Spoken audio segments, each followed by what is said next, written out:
बसहा चढ़ला गुरु चर्चा में अइले हो केहू नाही।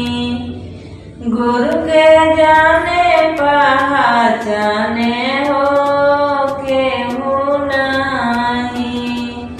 माता के जाने पहचाने हो केहू नाही। एकता में चिन्हले हमरो साहेब भैया चरनिया धइले।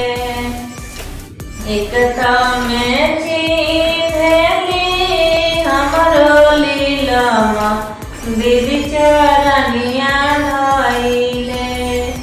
गुरु से मांगता रे दयावा हो चरनिया धइले। माता से मांगतारी दयावा हो चरनिया धइले।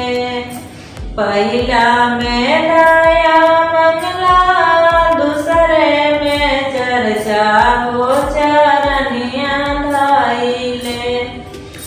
गुरु से मांगता रे दयावा हो चरनिया धइले।